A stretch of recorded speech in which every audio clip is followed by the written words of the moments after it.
Hola, ¿qué tal? ¿Cómo están? Yo soy David Reynoso y bueno, en esta ocasión vamos a hablar sobre las teorías de la personalidad. Un breve repaso sobre los diferentes enfoques. Pero bueno, empezando, vamos a definir que las teorías de la personalidad más importantes van a ser las que se van a enumerar a continuación, y estas son las aportaciones que se han dado al estudio de la personalidad que tradicionalmente han sido han tenido más peso a lo largo de la historia de la psicología. Sin embargo, no todas son vigentes hoy. Hay muchas que están desactualizadas, por lo tanto, ya no son de relevancia. Vamos a empezar con la más desactualizada e irrelevante hoy en día, que es la teoría de la personalidad de Freud. La corriente psicodinámica ha aportado diversas teorías y modelos de personalidad, siendo las más conocidas las del padre del psicoanálisis, Sigmund Freud. Para él, el comportamiento y la personalidad están vinculadas a la existencia de impulsos que necesitamos llevar a la práctica, y el conflicto que supone esta necesidad y la limitación que la realidad supone para su cumplimiento. Se trata de un modelo clínico e internalista. En su primera tópica, Freud proponía que la psique humana estaba estructurada en tres sistemas. 1. El inconsciente, regido por la búsqueda de la reducción de tensiones y funciona a través del principio de placer. Uno consciente, que es regido por la percepción del mundo exterior y la lógica, y el principio de la realidad. Y bueno, también tenemos un preconsciente, en el que los contenidos inconscientes pueden hacerse conscientes y viceversa. Dentro de la segunda tópica freudiana, encontramos una segunda estructura de la personalidad compatible con la primera, en el que la psique está configurada por tres instancias psíquicas: el id, el ello, el yo y el superyo. El ello es nuestra parte más instintiva, que rige y dirige la energía interna en forma de impulsos, de la cual parten todas las demás estructuras. El yo es el resultado de la confrontación entre los impulsos y las pulsiones con la realidad, siendo una estructura mediadora y en continuo conflicto que emplea diferentes mecanismos para sublimar o redirigir las energías provenientes de los impulsos. Por último, la tercera instancia es el superyo, o la parte de la personalidad que viene dada por la sociedad, y que tiene como principal función juzgar y censurar las conductas y deseos que no son socialmente aceptables.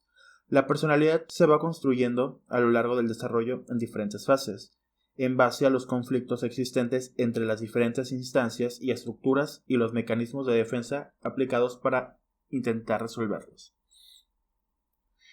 A partir de aquí nos topamos con la segunda teoría de la personalidad del corte psicoanalítico, en el cual, si bien Freud y muchos otros exponentes de la corriente psicodinámica nos han propuesto estructuras bastante variables en torno a la personalidad, tenemos el ejemplo de Carl Jung, quien propone que la personalidad está configurada por la persona o parte de nuestra personalidad que sirve para adaptarse al medio y que se relaciona con lo que los demás pueden observar, y la sombra o la parte que en la que se incluyen aquellas partes del yo que no resultan admisibles para el propio sujeto.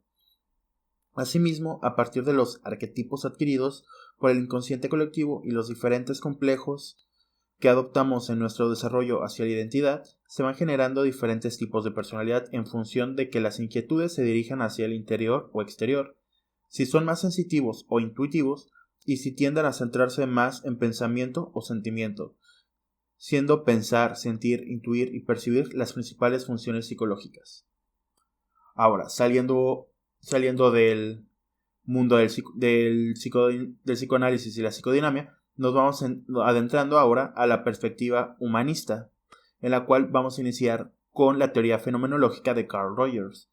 Desde una perspectiva humanista y fenomenológica de enfoque clínico, Rogers propone que cada persona tiene su campo fenomenológico o manera de ver el mundo, dependiendo la conducta de dicha percepción. Y bueno, la personalidad se deriva del autoconcepto o simbolización de la experiencia de la propia existencia, lo cual surge de la integración de la tendencia a la actualización o tendencia a mejorarse a sí mismo, con las necesidades de sentir amor por parte del entorno y de autoestima derivada del contraste entre su conducta y la consideración o respuesta que reciba esta por parte del entorno. Si existen contradicciones, se emplearán medidas defensivas tales como las de ocultar dicha incongruencia. Es aquí también de donde parte una de las teorías más controversiales y aplaudidas hasta la fecha, que es de Leon Festinger, que es la teoría del autoengaño o la disonancia cognitiva. Pero bueno, a partir de aquí nos encontramos también con la teoría de los constructos personales de Kelly. Y bueno, como ejemplo de la teoría de la personalidad derivada del cognitivismo y el constructivismo, nos encontramos a esta teoría de los constructos personales de Kelly. De un enfoque igualmente clínico, para este autor cada persona tiene su propia representación mental de la realidad y actúa de manera científica intentando dar una explicación a lo que le rodea. Se considera que la personalidad se constituye como un sistema jerarquizado de constructos personales dicotómicos que tienen influencia entre sí y, bueno, los cuales forman una red con elementos nucleares y periféricos, mediante los cuales intentamos dar respuesta y hacer predicciones de futuro. Lo que motiva la conducta y la creación del sistema de constructos es el intento de controlar el medio gracias a la capacidad de predicción derivada de ellos y a la mejora de dicho modelo predictivo mediante la experiencia.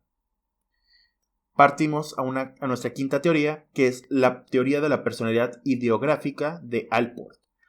Él considera que cada individuo es único en el sentido de que tiene una integración de las diferentes características distinta del resto de personas. Vaya, se basa en lo ideográfico, en lo que nos hace únicos. Así como somos entes activos que nos enfocamos hacia el cumplimiento de metas. Se trata de uno de los autores que considera que la personalidad que trabaja a la misma personalidad a partir de elementos estructurales y estables, como lo son los rasgos. Para él, intentamos que nuestro comportamiento sea consistente y actuamos de tal manera que creamos un sistema a partir del cual podemos hacer equivalentes diferentes conjuntos de estímulos, de manera que podemos responder de forma parecida a distintas estimulaciones. Así elaboramos maneras de actuar o expresar la conducta que nos permiten adaptarnos al medio. Estos rasgos tienen diferente importancia en función de la influencia que tengan en nuestra conducta, pudiendo ser cardinales, centrales o secundarios. El conjunto de rasgos se integraría en el proprium o sí mismo, el cual se deriva de la autopercepción y autoconciencia generadas y compuestas por la experiencia de identidad, percepción de la corporalidad, los intereses y la autoestima, la racionalidad y la intencionalidad. Lo que nos da un paso más a nuestra sexta teoría, la cual es la teoría de la personalidad de Carrel.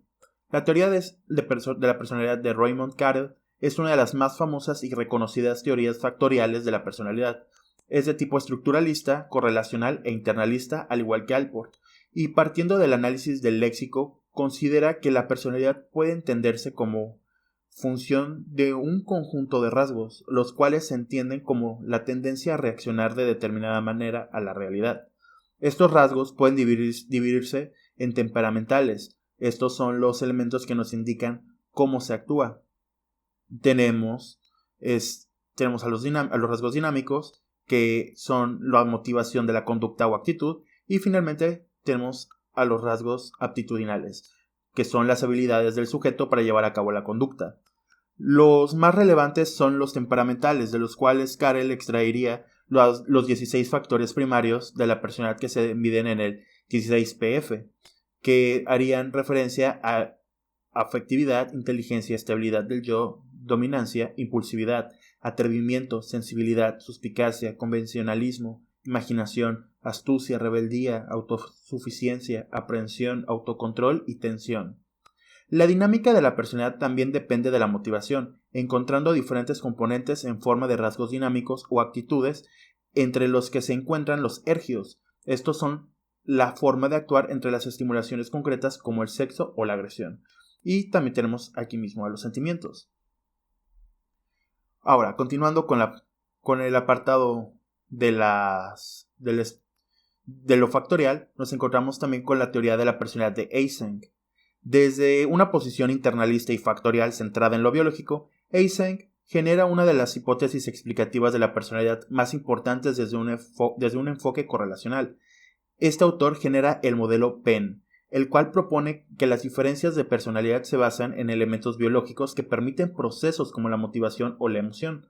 La personalidad es una estructura relativamente estable del carácter. el intelecto, el temperamento y el físico, aportando respectivamente a cada uno de ellos la voluntad, la inteligencia, la emoción y los elementos biológicos que lo permiten. Eysenck encuentra y aísla 3 factores principales en los cuales pueden agruparse todos los demás, siendo estos el psicoticismo o tendencia a actuar con dureza, el neuroticismo o estabilidad emocional y la extraversión-introversión o focalización en el mundo exterior o interior. El autor consideraría que el nivel de extraversión dependía de la activación del sistema de activación reticular ascendente o SARA. El neuroticismo del sistema límbico y el psicoticismo, si bien no se ha identificado un correlato claro, tiende a vincularse al nivel de andrógenos o la relación entre dopamina y serotonina. Los 3 factores del modelo Penn integran los diferentes rasgos de personalidad y permiten que el organismo reaccione de determinadas maneras a la estimulación ambiental a partir de respuestas conductuales más o menos específicas y frecuentes, lo cual nos lleva hacia la teoría del Big Five de Costa y McCrae, otra de las grandes teorías factoriales y basadas en un enfoque léxico lo que quiere decir que parte de la idea de que los términos con los que explicamos nuestro comportamiento permiten, tras un análisis factorial, establecer la existencia de agrupaciones de características o rasgos de personalidad, nos trae que el Big Five o teoría de los 5 grandes de Costa y McCrae es uno de los modelos de personalidad más extendidos. Mediante el análisis factorial de este modelo indica la existencia de 5 factores principales de la personalidad que todos tenemos en mayor o menor grado. Se trata del neuroticismo o ajuste emocional, la extraversión como cantidad e intensidad de relaciones personales, la cordialidad como las cualidades vertidas en la interacción, la responsabilidad o toma de conciencia, la organización, el control y motivación hacia las metas y la apertura a la experiencia o interés en experimentar. Cada uno de estos factores se compone de rasgos o facetas. Los diferentes rasgos están relacionados entre sí y en conjunto dan cuenta de la manera de percibir el mundo y reaccionar ante él. Nos encontramos también con el modelo Vis y Vas de Gray. Gray propone un modelo factorial de carácter biológico en el que considera que existen 2 dimensiones que permiten elementos como la emoción y el aprendizaje, partiendo de la combinación de los factores extraversión y neuroticismo propuestos por Eysenck. En este caso, se propone que la ansiedad como combinación entre introversión y neuroticismo actuaría como un mecanismo inhibidor de la conducta, el BIS o Behavior Inhibition System, mientras que la impulsividad, que equivaldría a una combinación entre extraversión y neuroticismo, actuaría como mecanismo de aproximación y motivación a la acción, que es el BAS o Behavior Approximation System. Ambos sistemas actuarían en conjunto para regular nuestra conducta. Dentro de estos mismos modelos nos encontramos con el modelo de Cloninger. Este modelo contempla la existencia de elementos temperamentales, siendo estos la evitación del dolor, la dependencia de la recompensa, la búsqueda de novedades y la persistencia. Estos elementos de carácter biológico y adquirido darían cuenta del patrón conductual que aplicamos en nuestra vida y dependen en gran medida del equilibrio neuroquímico del cerebro en lo que se refiere a los neurotransmisores. También incorpora elementos de carácter que ayudan a situar al propio yo en la realidad, siendo estos la cooperación como comportamiento social, la autodirección o autonomía y la autotrascendencia como un elemento que nos integra y nos da un papel en el mundo. Nos encontramos igual ante la teoría del aprendizaje social de Rother. Este autor considera que el patrón de conducta que empleamos habitualmente es un elemento derivado del aprendizaje y la interacción social. Considera al ser humano un elemento activo y utiliza un enfoque cercano al conductismo. Actuamos en base a la existencia de necesidades y de visualización y valoración tanto de estas como de las posibles conductas que hemos aprendido a llevar a cabo. Aunque cercano al interaccionismo, se sitúa en una perspectiva situacionista. El potencial de conducta es la probabilidad de realizar determinada conducta en una situación concreta. Este potencial depende de elementos como las expectativas, tanto de la capacidad de influir en los resultados como en el propio resultado y la posible obtención de beneficios tras la conducta, y la consideración o valor otorgado a las consecuencias de realizar la conducta en cuestión, así como de la manera en que la persona procesa y valora la situación. conocida como situación psicológica. Y muy bien, aquí, finalmente nos encontramos con nuestro último enfoque y es el interaccionista. A lo largo de la historia han sido muchos los autores que que se han colocado en una de dos posturas, que la personalidad es algo innato o bien que se deriva del aprendizaje. Si bien existe una tercera opción, defendida por autores como Mischel, en la que la personalidad es formada por la interacción entre elementos innatos y los fenómenos que vivimos, esta postura explora las características de personalidad a través del estudio de la existencia de consistencia de la conducta a través de las situaciones, la estabilidad temporal y la validez predictiva de los rasgos, así como las conclusiones que indican que deberían emplearse otro tipo de categorizaciones diferentes de los rasgos, pues estos no reflejan un modelo predictivo totalmente válido al ser de carácter más innatista. Defiende que resulta más eficiente hablar de competencias, valores, expectativas, constructos y autocontrol. Y bueno, otros autores como Allen reflejan que la consistencia puede variar según la persona, así como los valores principales y los aspectos que mejor predicen la conducta. De este modo, los rasgos sí serían consistentes, pero solo si se tienen en cuenta aquellos que resultan más relevantes para cada persona. Como lecturas recomendadas para poder expandir más este tema, pueden leer el libro de Psicología de la Personalidad, una teoría de investigación en la unidad didáctica de la UNED, y también la Psicología de la Personalidad Diferencial es un manual de preparación para el PIR, lo cual es bastante completo. Ahora, estas son las principales teorías de la personalidad y algunas de las que vimos durante este tiempo. Y bueno, si no las han visto, ya tienen una pequeña noción de qué se tratan. Sin embargo, el tema se extiende muchísimo más de lo que es esto, y espero estar expandiendo esta información más adelante. Cualquier duda, estamos en contacto y nos estamos viendo pronto. Hasta luego.